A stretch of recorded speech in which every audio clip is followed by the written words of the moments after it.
ശക്തന്റെ തട്ടകത്തിൽ കൗമാര കലാപൂരത്തിന്റെ മൂന്നാം ദിനം പൊടി പൊടിക്കുകയാണ്. സ്വർണ്ണക്കപ്പിനായുള്ള വാശിയേറിയ പോരാട്ടം തുടരുകയാണ്. 669 പോയിന്റുമായി കണ്ണൂർ ജില്ലയാണ് ഇപ്പോഴും മുൻപിൽ.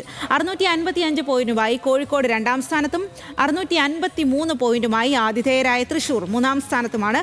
ജനപ്രിയ ഇനങ്ങളാണ് അരങ്ങിൽ തകർക്കുന്നത്.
സൈഫിനിസ അലിയാർ ചേരുന്നു. അവിടെ നിന്നും കൂടുതൽ വിവരങ്ങളും കാഴ്ചകളും ഒക്കെയായി സൈഫിനിസ, എന്തായാലും അരങ്ങിൽ ജനപ്രിയ ഇനങ്ങളൊക്കെയാണ് തകർക്കുന്നത്. വാശിയേറിയ പോരാട്ടം മൂന്നാം ദിനം എത്തുമ്പോൾ ഇപ്പോൾ ഈ മത്സരങ്ങളൊക്കെ അവസാനിക്കാനുള്ള സമയമായിട്ടുണ്ടോ? ഇന്നത്തെ ഒരു പോയിന്റ് നിലയൊക്കെ ഏത് രീതിയിലാണ്?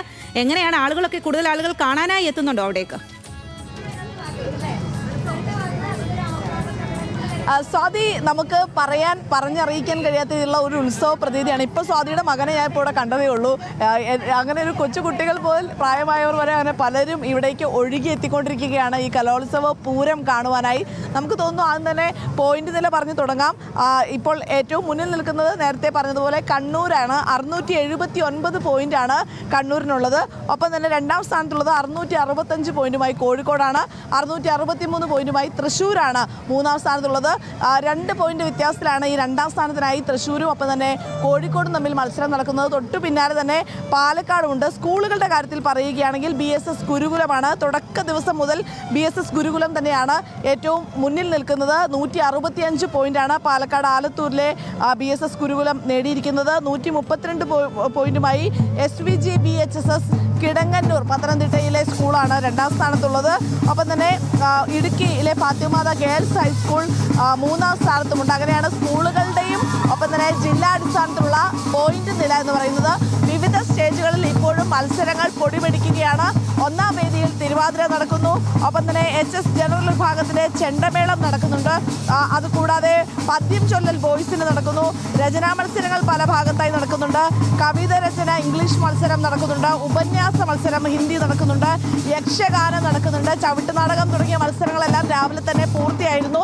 നമുക്കറിയാം മറ്റന്നാൾ കലോത്സവം അവസാനിക്കുകയാണ്. അതുകൊണ്ട് തന്നെ നാളെ ഉച്ചയോടുകൂടി തന്നെ കുറച്ച് നല്ല ഐറ്റംസ് ഒക്കെ തീരുകയാണ്. പക്ഷേ എന്തായാലും അവിടെ പുറകിൽ കേൾക്കുന്ന വാദ്യമേളങ്ങളുടെയൊക്കെ ശബ്ദം ഇവിടെ വരെ നമുക്ക് കേൾക്കാം. എന്തായാലും കലോത്സവം അവിടെ പൊടി പൊടിക്കുകയാണ്.